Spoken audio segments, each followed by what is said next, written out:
através de intervenções na história, porque ele é senhor da história e cumprimento de profecia. Então nós cremos num Deus do sobrenatural, nós cremos no sobrenatural, nós cremos nas intervenções de Deus, mas não do nosso jeito.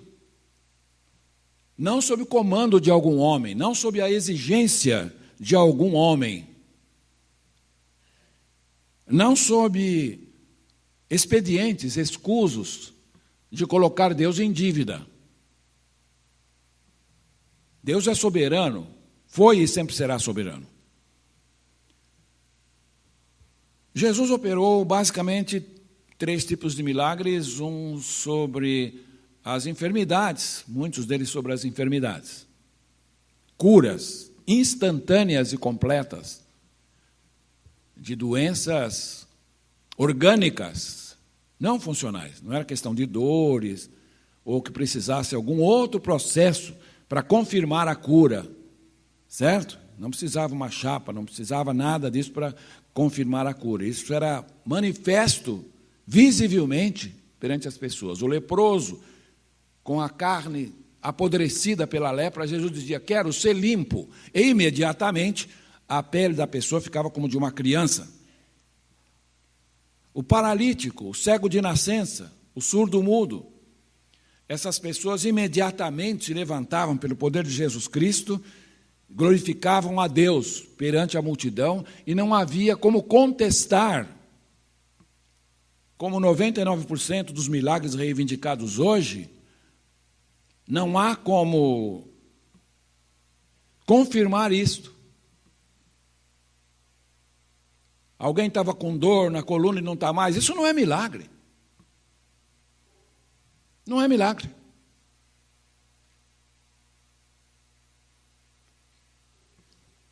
De modo que não é milagre porque pode ser contestado. Não é milagre porque ninguém pode comprovar isso. É só a pessoa que sabe.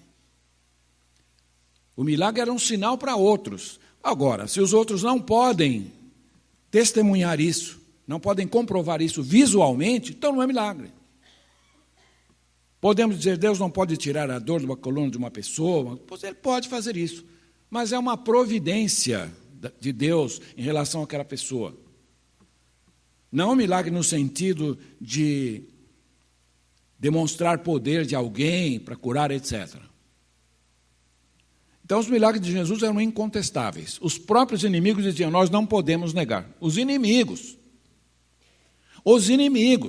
Não eram os crentes dizendo: ele fez, ele realizou, deu testemunho. Era o inimigo dizendo: ele fez um sinal que nós não podemos negar. Que providências tomaremos contra isso?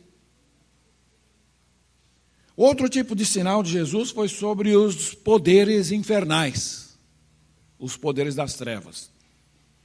No ministério terreno de Jesus Cristo, houve uma intensificação das forças infernais, permitidas por Deus, e como reação natural da presença de Deus na terra. Então, as questões das possessões demoníacas, do endemoninhamento de algumas pessoas, foi mais intensa nesse período por permissão de Deus e manifestação das trevas.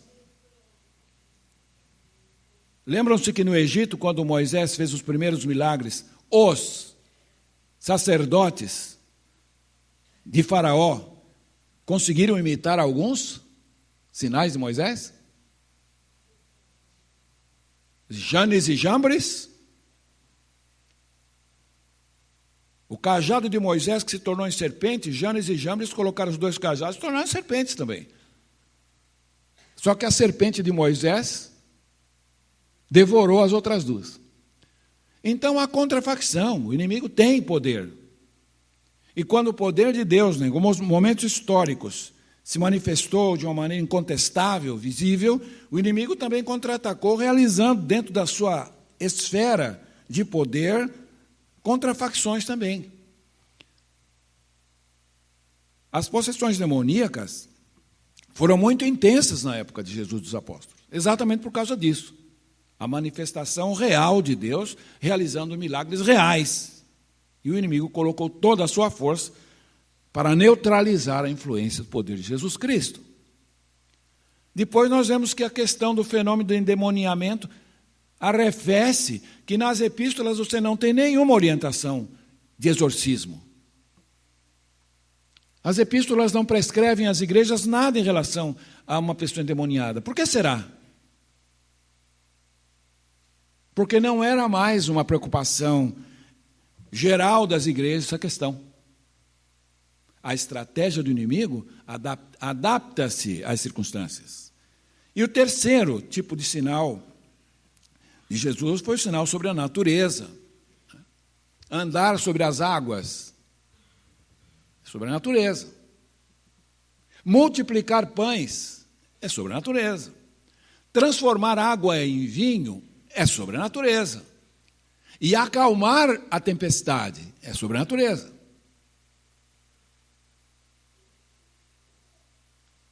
Voltemos então para esta passagem diante de nós, em que uma aparente rotina para aqueles pescadores que se colocaram a serviço de Jesus, colocaram os seus recursos, os seus barcos, o seu tempo a serviço de Jesus para segui-lo 24 horas por dia, tempo integral, levando Jesus de um lado para o outro, nos seus barcos, ou seguindo a Jesus nas suas jornadas de pregação.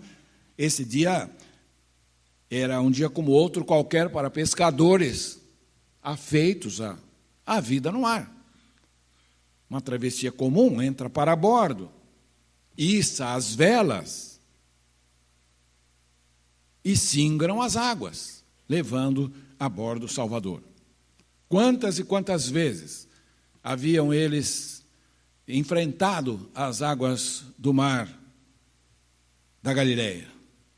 Esta, mais uma. Mas a Bíblia diz que Jesus deu a ordem, passemos para a outra margem. Jesus era o líder deles. Jesus decidia onde e quando deveriam partir. Eles, despedindo a multidão, o levaram, assim como estava, no barco, e outros barcos o seguiam. Temos aqui o esquema de seguir a Jesus. Seguir a Jesus. Temos perdido muito o sentido de seguir a Jesus. Temos perdido muito o sentido de vida cristã, de conversão genuína, de vida espiritual genuína, de novo nascimento, de evangelho, porque temos perdido o senso de seguir a Jesus. Seguir a Jesus é andar no caminho que Ele vai, no caminho que Ele traça, que Ele delineia, que Ele comanda. É abrir mão dos nossos próprios caminhos, dos nossos próprios desenhos de vida, de nossas próprias prioridades, e sintonizarmos com a direção que Jesus Cristo nos manda seguir. Então seguiram. Coisa maravilhosa é seguir a Jesus Cristo. Mas acontece um imprevisto. Levantou-se um grande temporal de vento. As ondas se arremessavam contra o barco, de modo que o mesmo já estava a encher-se de água. Então foi uma mudança repentina, foi uma mudança inesperada nas condições do tempo, de maneira tão intensa que aqueles homens, acostumados à braveza do mar, acostumados à adversidades de qualquer pescador, desesperaram da vida.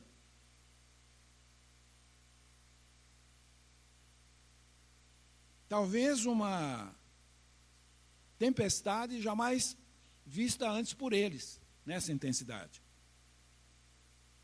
Verso 38 diz que Jesus estava na popa, dormindo, sobre o travesseiro. Eles o despertaram e lhe disseram: mestre, não te importa que pereçamos? Então era uma questão de vida e morte já.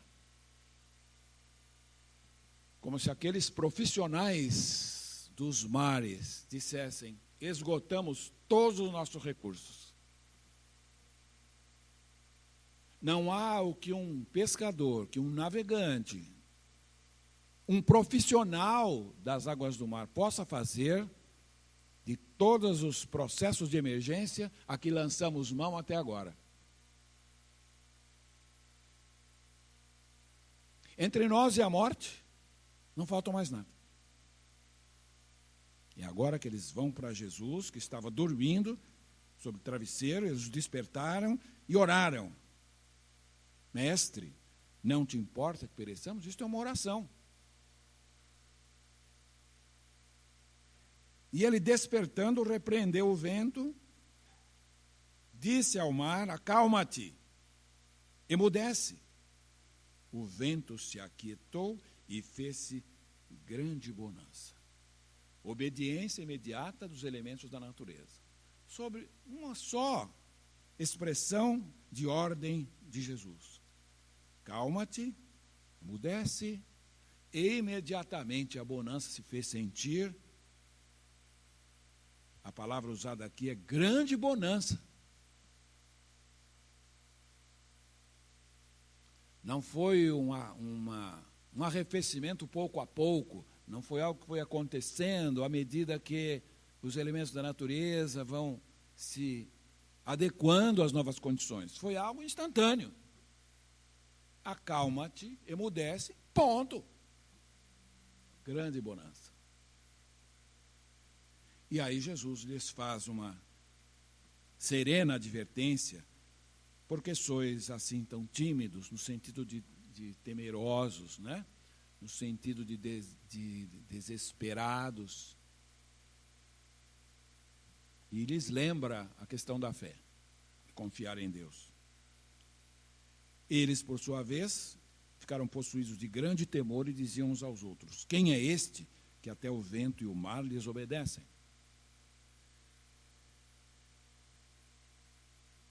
Então aconteceu o que deveria acontecer perante todos os milagres. Não valorizar o milagre como fim em si mesmo. Valorizar o operador das maravilhas. E foi o que aconteceu aqui.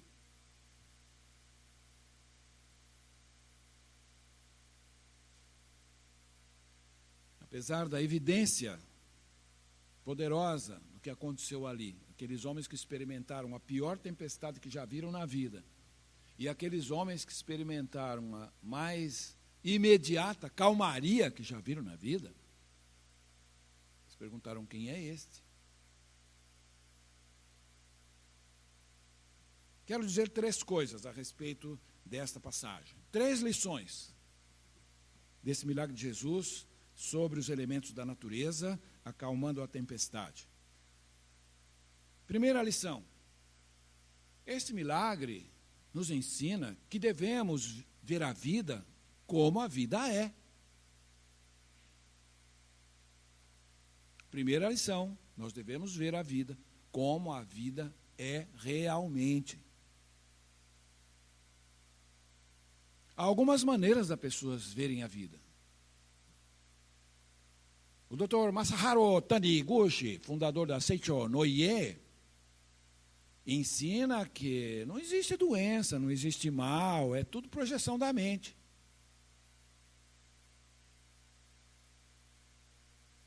É o homem que cria mentalmente as doenças, os males. Essas coisas não existem, são projeções da mente humana. O que a pessoa precisa é redesenhar a sua maneira de ver as coisas. Pecado não existe. Pecado não existe. E quantas pessoas andam atrás desse tipo de maneira de ver a vida como que uma negação do que a vida realmente é. Nega isso.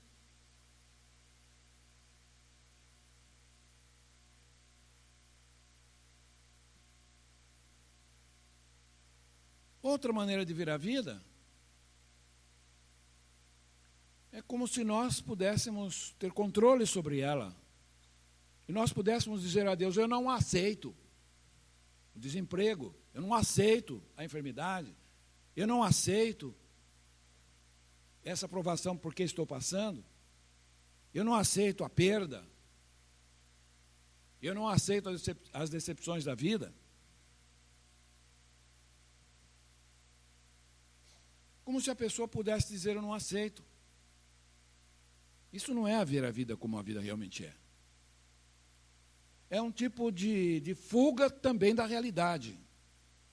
Uma maneira de fugir da realidade é dizer que ela não existe. Redefini-la para trazer certo alívio e certo conforto. A outra maneira é fingir que a pessoa pode determinar a sua própria realidade. Então, quem não cai na armadilha da mistificação do mal ou da doença e dizer que isso não existe, que isso é projeção da mente, quem não cai nessa, vai cair naquela que diz, não, eu posso mudar a realidade dizendo que não aceito.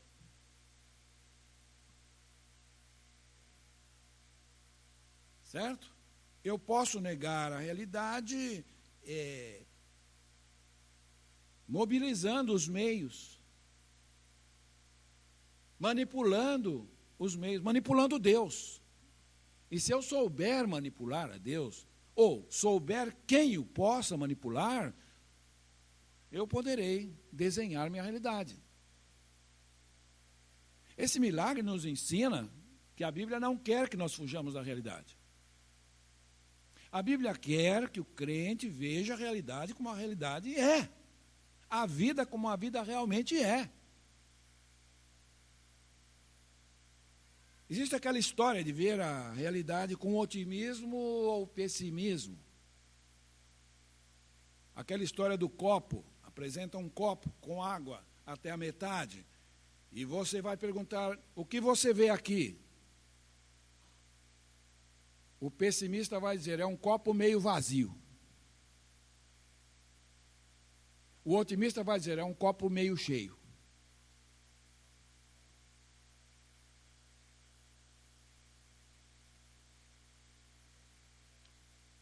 O cristão tem que ser otimista ou pessimista?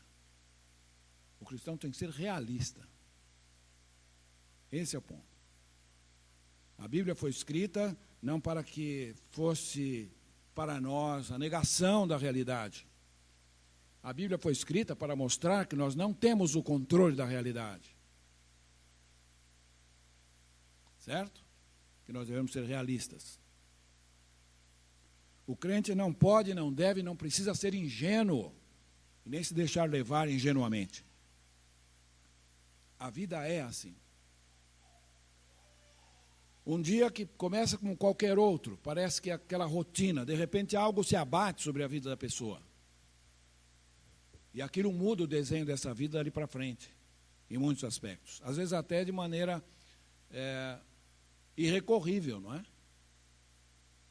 Irreversível.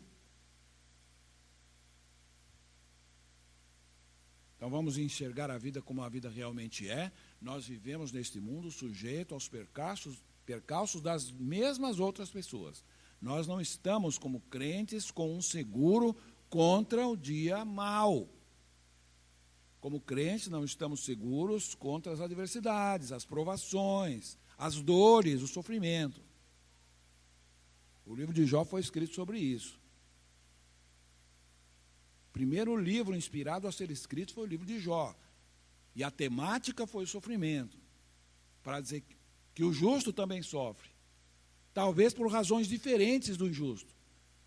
Mas Deus permite que passe por percalços na vida e tem finalidades para isso. Então vamos ser pessoas realistas. Segundo lugar, esse milagre nos ensina que nós devemos nos ver como realmente somos. Primeira coisa, ver a vida como realmente a vida é. Ser realista. Segundo, o milagre ensina que nós devemos nos ver como realmente somos. Paulo Romeiro, na década de 80, 90, escreveu um livro intitulado Os Supercrentes.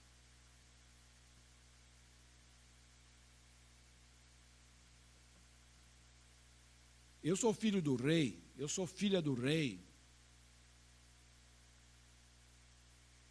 Então se considera um super-homem. Então se considera uma super-mulher.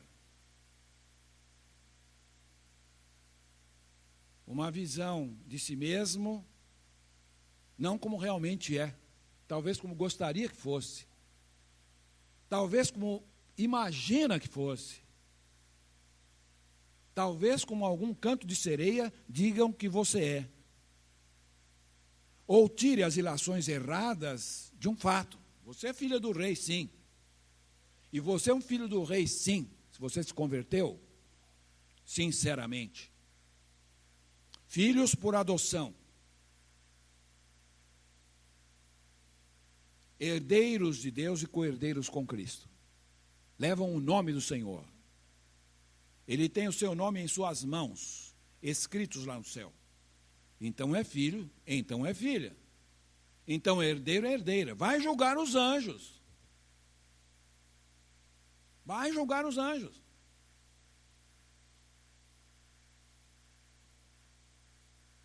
Mas isso não nos deve levar à conclusão de que somos superpoderosos, supercrentes, super-homens, super-mulheres. Paulo faz uma advertência solene quando diz: ninguém tenha de si mesmo uma consideração além daquilo que seja conveniente.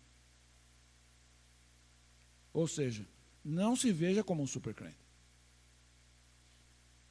Não se considere superior a si mesmo, mas também não inferior. Quando Paulo diz essa frase, ele diz que a pessoa tem que se ver como realmente é. Nenhuma pessoa superior às outras, melhor que as outras, mais digna do que as outras, mais valorosa do que as outras, mais dotada do que as outras, mas também não menos do que as outras. É a percepção e a capacidade de nos vermos como somos realmente. E como é que nós somos? Nós somos seres humanos, todos nós. Como é que nós somos? Dependentes, muito dependentes, todos nós. Mais dependentes do que muitas vezes reconhecemos. Primeiro de Deus, incontestavelmente, e segundo, uns dos outros. Ninguém vive de si para si. Nós dependemos todos de Deus. E dependemos uns dos outros, mais do que nós imaginamos. De modo que, se compreendo que sou humano, nem super, nem infra-humano, nem supercrente, nem subcrente, reconheço que sou dependente, sim, de Deus 24 horas por dia. E dependo de outras pessoas mais do que eu posso imaginar.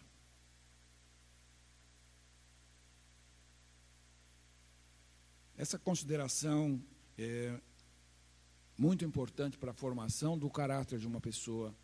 Essa noção é muito importante para dar a essa pessoa competência emocional nos seus relacionamentos. Essa noção é importante para que nós valorizemos o nosso próximo. Essa noção é importante para que nós entendamos que temos nossa contribuição a dar a outras pessoas que também dependem de nós. Numa interdependência. Essa é a palavra. É triste como algumas pessoas se julgam absolutamente independentes das demais.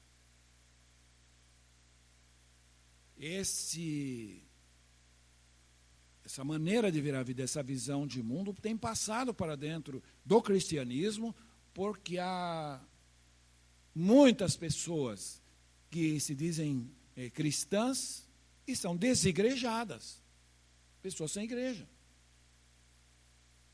As pessoas desigrejadas são pessoas que estão tendo uma visão de si mesmas incorreta, achando que podem desenvolver a sua vida espiritual independentemente da sua dependência dos outros irmãos, dos outros dons espirituais, dos outros recursos de Deus para a nossa própria edificação. E sabe o que estão fazendo também? Quando as pessoas boicotam suas igrejas, porque têm uma visão independente de si mesmas,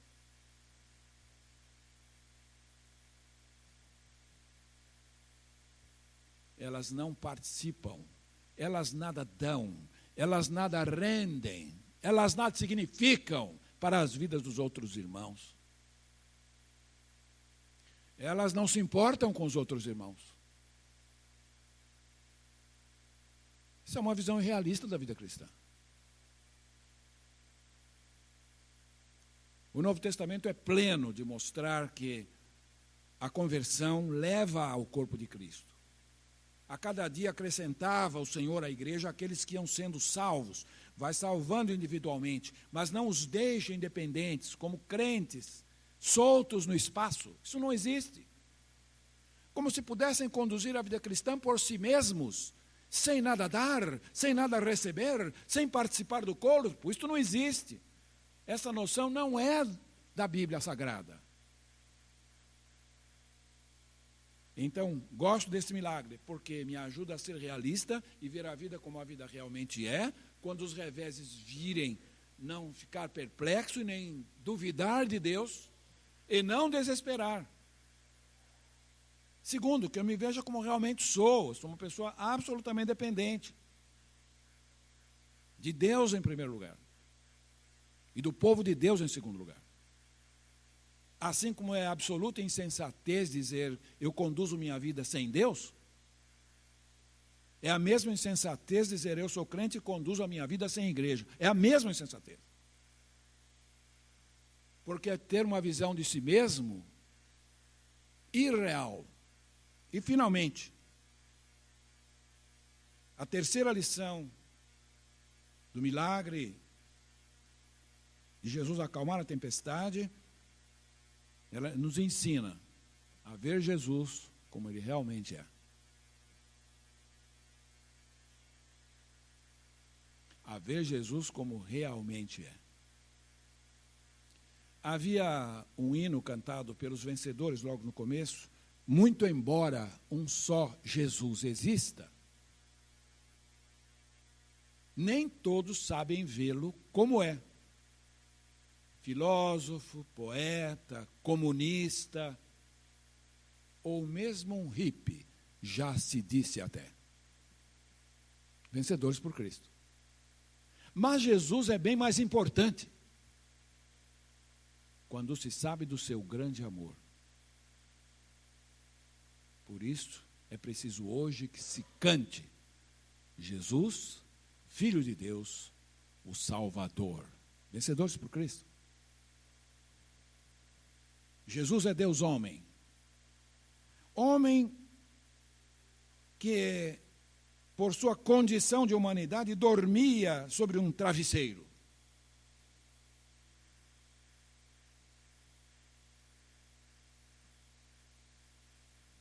Jesus tinha uma natureza humana igualzinha à nossa, exceção feita do pecado, corpo, sangue, nervos, músculos, pele, ossos.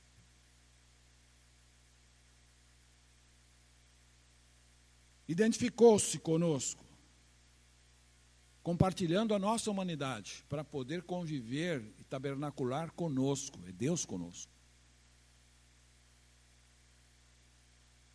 A maneira mais íntima e mais próxima e mais eloquente e mais verdadeira de Deus se aproximar de nós foi assumindo a nossa humanidade. Nós temos em Jesus um homem.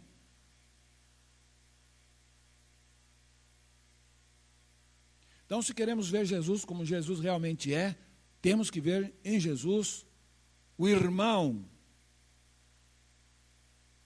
o primogênito, o amigo mais chegado que o irmão. Não havia uma maneira mais íntima, mais completa de Deus se identificar conosco, a não ser fazendo-se um entre nós. Então ele sabe se compadecer de nós, até quando somos tentados, porque até à tentação ele se submeteu para experimentar pessoalmente como é ser humano e como é ser tentado. E então, em Jesus, Deus se tornou um de nós.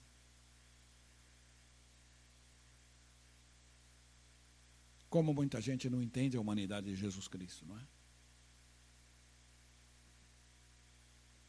Precisou dormir? Sim, ele estava dormindo. E dormir é coisa de homem. Dormir é experiência humana. A Bíblia diz que Deus não dorme nem toscaneja. Ou não tosqueneja. No entanto, na sua parte humana, Jesus dormiu, e nessa ocasião dormiu intencionalmente. Ele sabia o que estava fazendo, o que ia acontecer. Mas então, depois de todo o desespero, depois de buscarem, pelos seus recursos, resolver a situação, na encruzilhada da eternidade, eles se lembram que Jesus está a bordo, e então eles o chamam, eles o despertam, eles o invocam no momento da aflição. E Jesus entra na história. E quando vemos Jesus ao acordar, despertar, e repreendendo o mar, que ele fez, e ordenar ao vento, às ondas, que se aquietassem, que se acalmassem, como Criador. E Jesus diz e demonstra que ele sim tem controle sobre tudo, não nós.